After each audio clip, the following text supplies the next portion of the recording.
Acá es donde toman contacto con la organización terrorista Estado Islámico antes de partir hacia Medio Oriente. Hablamos con un representante de Estado Islámico, un experimentado combatiente del Cáucaso que afirma que el califato ya no tiene fronteras. Muchos han jurado lealtad a Estado Islámico, pero también hay quien lo ha hecho en secreto y actúa por todo el mundo.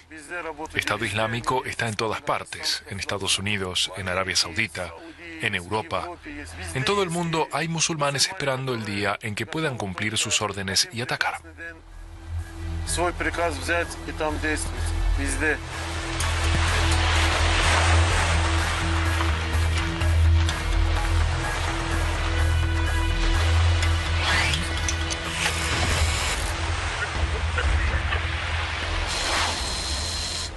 Mustafa ha luchado en Chechenia y en Afganistán.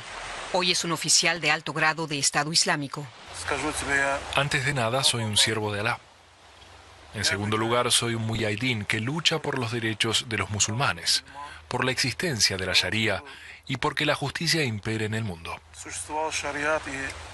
La verdadera justicia está en el Islam. Estado Islámico es una amenaza para los que erróneamente no quieren vivir según las leyes de Alá.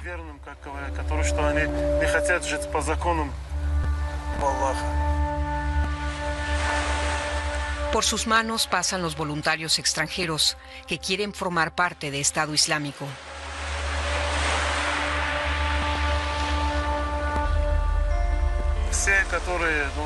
Todos los muyahidines extranjeros que vinieron para apoyar al ejército de Siria Libre decían luchar por el Islam.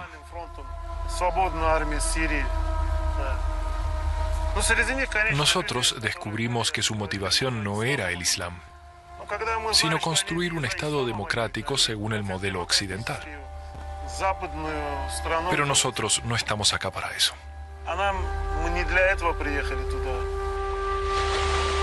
De sí mismo, Mustafa no habla absolutamente nada.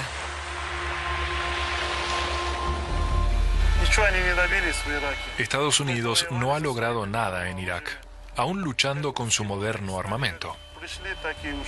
Igual que los rusos en Afganistán. Vinieron, se fueron y todo fue a peor. Por eso tenemos derecho a construir un Estado en el que podamos vivir según las leyes de Alá. Creo que nadie nos lo podrá impedir.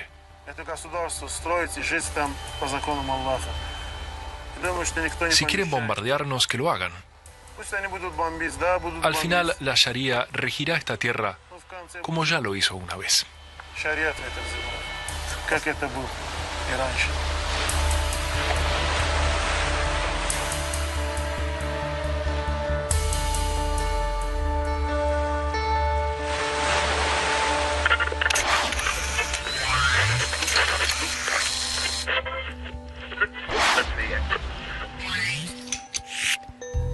Asesinatos públicos como este conforman su estrategia propagandística. Sus víctimas, 2 periodistas estadounidenses y un cooperante británico.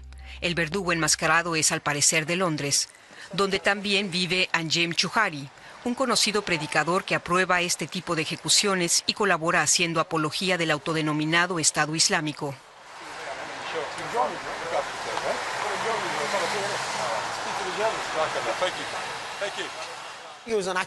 Fue un acto de guerra. Eran periodistas occidentales implicados en la guerra por haber hablado mal de los musulmanes. Con sus mentiras sobre las armas de destrucción masiva en Irak, causaron la muerte de cientos de miles de personas.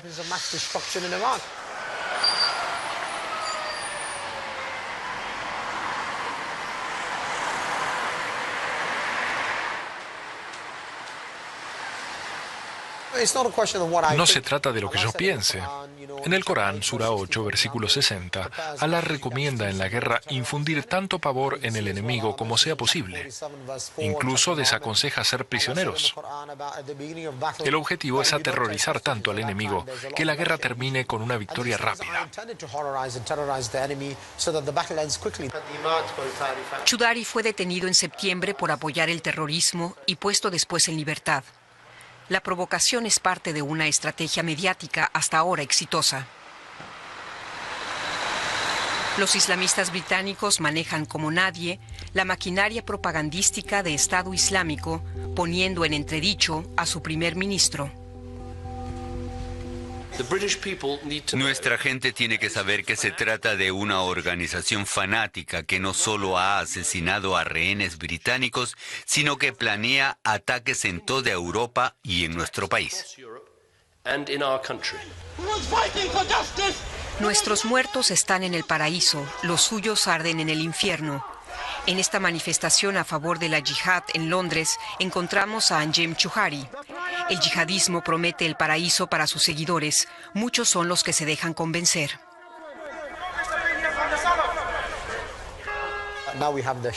Hemos hecho realidad la Sharia.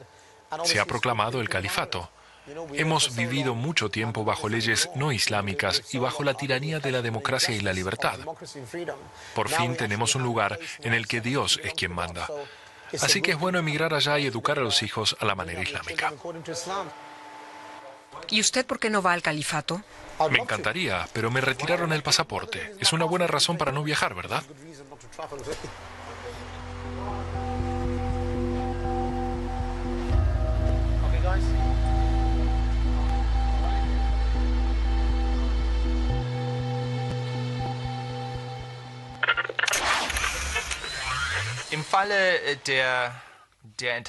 En el caso de las decapitaciones estaba muy claro, en mi opinión, que para Estado Islámico era importante comunicar ese mensaje a los medios occidentales, especialmente en el Reino Unido y Estados Unidos. Por eso era importante tener un verdugo de habla inglesa, cuyas palabras pudiesen también ser reproducidas en televisión, radio y los diferentes medios.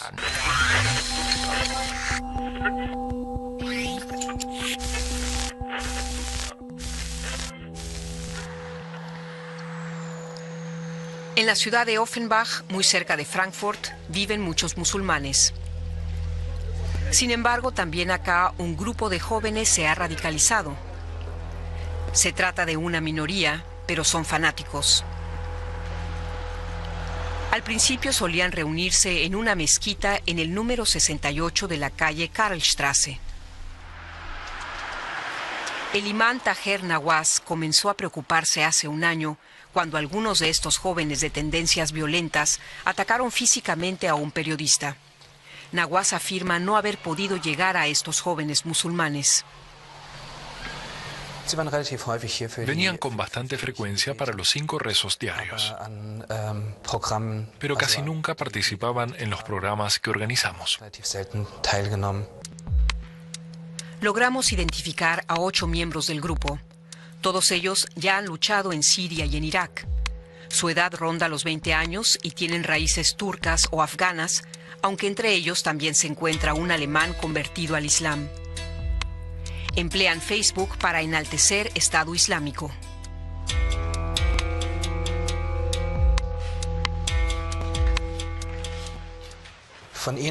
Ninguno de ellos ha conseguido completar sus estudios ni aprender un oficio. Probablemente eso ha contribuido al problema. Este joven ya ha muerto. Ha muerto por su fe. Uno de sus correligionarios se muestra ante su tumba en algún lugar de Siria. Viene de Frankfurt y se llama Vedat. Desde Siria hace un llamado a su madre en Alemania. Mamá, intenta practicar mejor tu religión, lee el Corán de vez en cuando, intenta entender el Corán, reza y ojalá vayamos a la llana. Mamá, ayúdame a alcanzar el nivel más alto de la llana. La llana es el paraíso islámico. En este mundo Vedat parece haber decidido su destino. Está decidido a morir como un mártir. Estoy bien. Gracias a Alá, tengo todo lo que necesito. En esta foto subida por él mismo muestra como trofeo la cabeza de un hombre en una pica. Vedat acudía regularmente a esta mezquita. ¿Es acá donde se radicalizó? Otro joven que frecuenta la mezquita intenta buscar explicaciones. En el Islam funciona así. Cuando tus hermanos sangran, tienes que meterte. Pero uno no sabe contra quién lucha. Es una lucha entre musulmanes. ¿Qué papel juegan en la biografía de los combatientes de Estado Islámico predicadores como Pierre Vogel? Este exboxeador rechaza en público la violencia, pero lleva años animando a la movilización incondicional por el Islam. Estamos preparados para vivir y para morir por nuestra religión. Estos salafistas reparten ejemplares gratuitos del Corán. Su líder, Ibrahim Abu Naji, enaltece la muerte como mártir, buscando radicalizar a nuevos adeptos. Según el Servicio Secreto Interior de Alemania, casi la cuarta parte de los alemanes que han luchado en Siria fueron reclutados de este modo.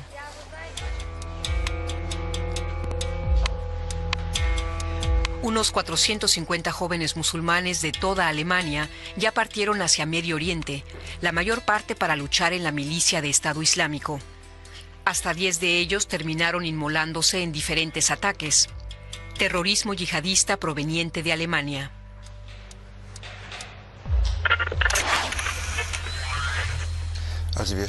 Nos percatamos de que el auge de Estado Islámico y sus éxitos militares en Siria y en Irak tuvieron un gran efecto movilizador en Alemania. Jóvenes que antiguamente simpatizaban con Al-Qaeda o eran partidarios de una yihad global se han pasado ahora a Estado Islámico. Además, entre muchos jóvenes musulmanes o que se sienten atraídos por este ambiente, Estado Islámico es algo de moda, algo que está desarrollando una cultura juvenil concreta.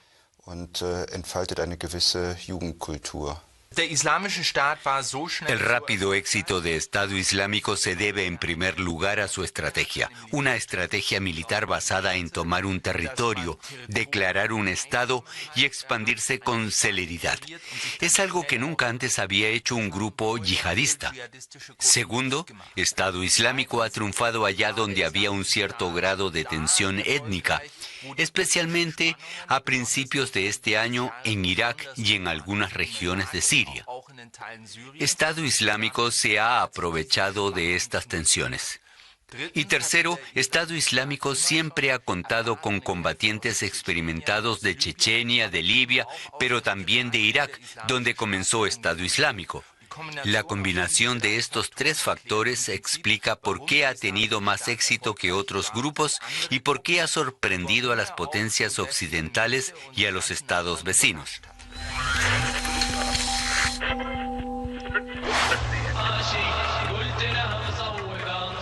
Afganistán, 1999.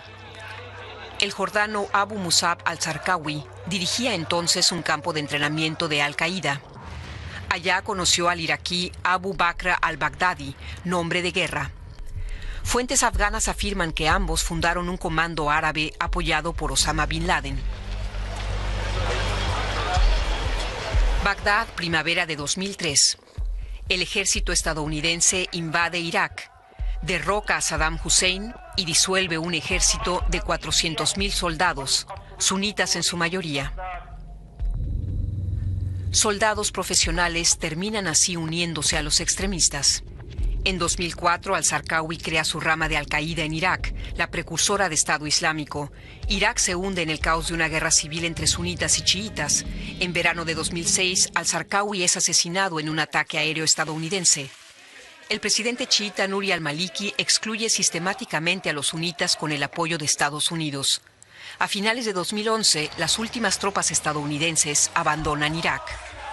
La primavera árabe llegó a Siria ya a comienzos de 2011. Las protestas contra el presidente Bashar al-Assad fueron reprimidas brutalmente. Al-Qaeda en Irak extiende su guerra a Siria y pasa a denominarse Estado Islámico de Irak y el Levante, siendo ahora dirigida por al-Baghdadi, sucesor de al-Zarqawi. En junio de 2014, Estado Islámico proclama un califato en Irak y en Siria como base para un Estado Islámico mundial. Al-Baghdadi, quien hasta entonces actuaba en la sombra, aparece en público por primera vez y se autoproclama califa de todos los musulmanes. Assalamu alaikum wa rahmatullahi wa barakatuh.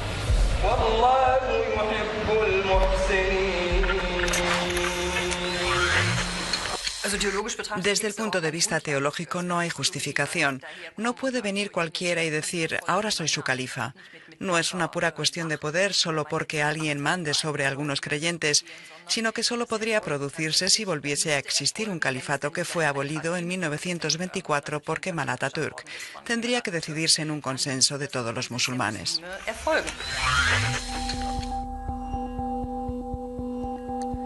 En el sudeste de Damasco se halla el distrito de Jaramana. Estamos a 300 metros de la línea de combate. Varios detractores de Al-Assad se han atrincherado en estos edificios bombardeados. Por todas partes se ven proyectiles, como este, todavía activo. La guerra continúa marcando el ritmo de la vida en la capital. Miles de artefactos explosivos fabricados por los propios rebeldes ya han hecho explosión en este barrio desde el comienzo de los enfrentamientos. Las detonaciones continúan. Lucha por la supervivencia en la guerra civil. He perdido toda sensación de seguridad y felicidad. Cada vez que salimos de casa nos despedimos de nuestros seres queridos. Quizás vuelva, quizá no. En el antiguo Palacio Presidencial damasquino nos entrevistamos con Buzaina Shaaban, consejera política y mediática de Bashar al-Assad. Desde el principio, este ha tachado de terroristas a todos los rebeldes y también a los manifestantes pacíficos, combatiéndolos brutalmente. Shaaban confirma la postura oficialista. Ya hemos sufrido masacres en Idlib, en Alepo y en Homs, antes y después del llamado Estado Islámico. Para nosotros todos tienen la misma mentalidad. Todos piensan que la vida humana no tiene valor, que pueden matar a las mujeres y a los niños, que pueden perpetrar masacres horribles. En Homs, donde yo nací, mataron a 50 niños en una escuela. Cualquiera que se vuele por los aires en medio de un grupo de niños no es más que un horrible criminal, se llame como se llame.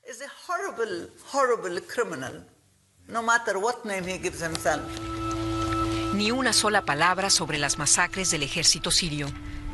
Nos dirigimos a Maalula, en la frontera con el Líbano. Yihadistas radicales tenían ocupadas amplias zonas de este lugar de peregrinación cristiano hasta que fueron expulsados por el ejército en la Pascua de 2014. Los soldados de Alá no toleran la simbología cristiana. El gobierno nos permitió grabar acá por su propio interés, ya que Maalula representa la destrucción de la Siria antiguamente secular. Precisamente el régimen de Al-Assad se presenta como víctima pese a ser responsable de la guerra civil. En Maalula se halla el convento de Santa Tecla. Su interior acogía un tesoro cristiano de 1800 años de antigüedad, perdido en gran parte para siempre. Maalula es un testimonio de la intolerancia y la violencia de los islamistas militantes frente a los seguidores de otras religiones. Para muchos es solo un medio para alcanzar el poder y una posibilidad de influir en la gente, de atraparlos, de decirles que están haciendo lo correcto. Pero también hay quien ha hecho cosas en nombre del Islam sin creer en él, como en el caso de la República Islámica del Irán. Ellos mismos tenían muy claro que solo se trataba de un medio, de un instrumento para involucrar a la gente y enviarlos al campo de batalla o convertirlos en asesinos.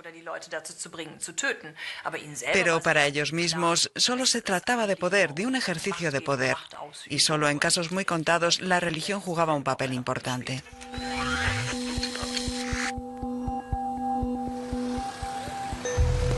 Azaz permaneció 7 meses ocupada por Estado Islámico, un periodo considerado totalitario y sangriento incluso por islamistas moderados. Acá, en este pedestal, colocaban las cabezas cortadas y los cuerpos los dejaban delante en el piso, para que la gente los viese. También dejaron cabezas y cuerpos en otros lugares de Azaz para atemorizar a la gente. Al principio intentaron ganarse a los habitantes con concursos de lectura del Corán y regalando alimentos. Todos en el ejército libre sirio creíamos al principio que la gente de Estado Islámico eran nuestros hermanos. Los recibimos con los brazos abiertos porque luchaban contra Al-Assad, pero nos traicionaron. Aterrorizaron a nuestras familias y a nuestros niños y secuestraron a muchos hombres. Los hombres de Estado Islámico llenaron las prisiones, aplicando severamente sus leyes contra los criminales. El gesto fue bien recibido, pero los militantes no tardaron en atacar a políticos y religiosos de ideologías diferentes a la suya.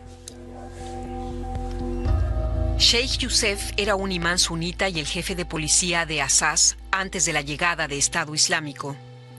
Según nos relatan, miembros de Estado Islámico fueron a buscarlo a su casa y lo balearon, abandonando el cadáver en el piso. Sheikh Youssef era un hombre de paz, razonable, muy moderado y de opiniones claras. Era un hombre bueno y respetado por todos. Por eso lo mataron. El 28 de febrero de 2014, Estado Islámico abandona Assas.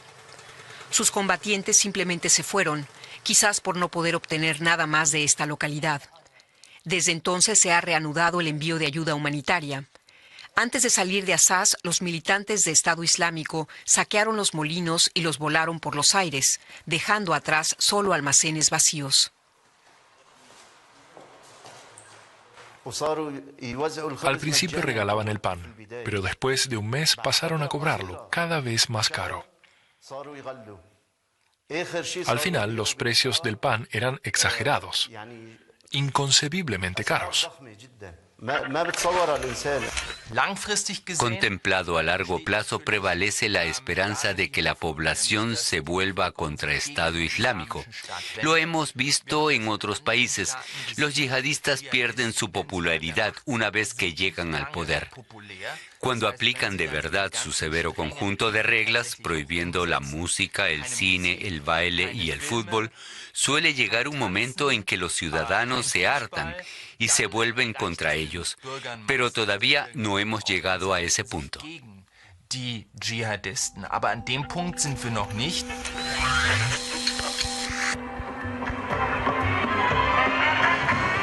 Dubái es la lujosa metrópolis del Golfo Pérsico. Acá nos encontramos con un hombre llamado Murat.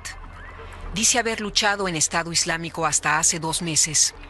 Desde entonces permanece oculto por miedo a sus antiguos correligionarios. Fui miembro de Estado Islámico. Solo querer abandonarlos es para ellos un crimen. Me consideran un renegado del Islam, así que pueden cortarme el cuello, crucificarme o colgarme. Murat afirma haber tenido la suerte de llegar a Dubái. Nos lleva a un lugar seguro donde podamos conversar.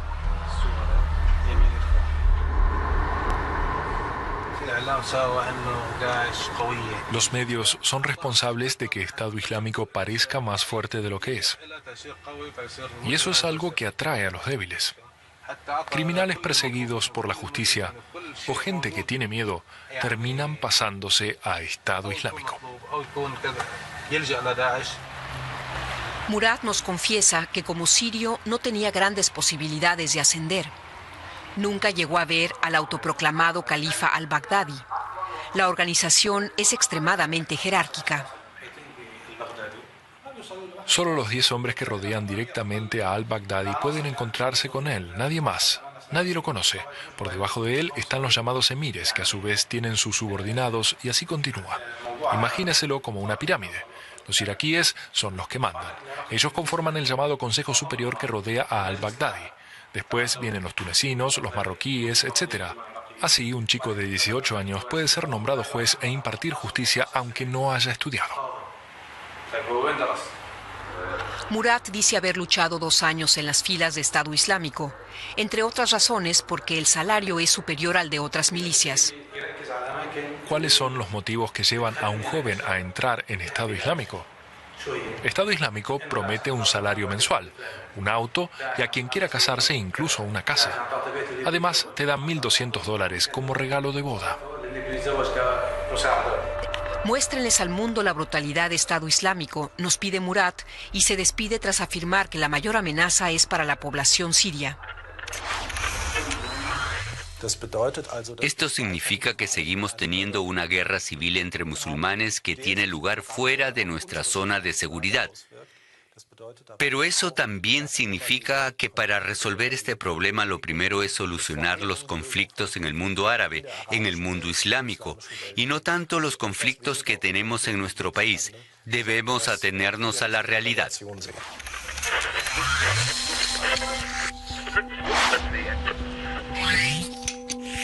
La mayor parte de los integrantes de Estado Islámico proviene de países árabes. Lana Krishan presta asistencia a familias en Ma'an, en el sur de Jordania. Su trabajo consiste en hablar con aquellos padres cuyos hijos se han unido a los extremistas en Siria o que ya han muerto allá. En general, no puede hacer más que escuchar los relatos de los destinos de sus hijos perdidos.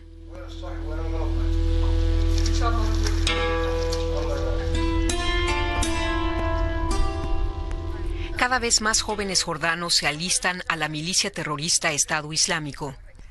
Lana se encarga de más de 150 familias solo en la ciudad de Ma'an. Cuando comenzó la guerra en Siria, solo unos pocos cruzaron la frontera para unirse a la lucha. 2 o 3 en 6 meses. Ahora son grupos de entre 15 y 20 chicos. Ninguna otra región de Jordania aporta más voluntarios a Estado Islámico como Ma'an. Pese a ello, su gobernador prefiere ignorar el peligro. Muchos grupos fundamentalistas han surgido en el Islam, pero ninguno ha podido destruir la religión. También Estado Islámico será como una nube que pasa, porque el Islam es más fuerte que cualquier extremismo. Lana también visita regularmente a Khalid Daesh, no solo por la muerte de su hijo Said en Siria en abril del año pasado, sino también porque su hermano Mahmoud, de 16 años, ha desaparecido y parece estar preparándose para la supuesta Guerra Santa.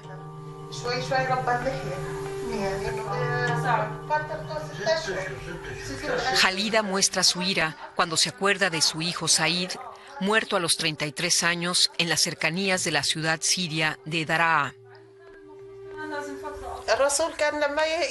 Cuando nuestro profeta fue a la Guerra Santa, les ofreció a los infieles convertirse al Islam o comprar su libertad.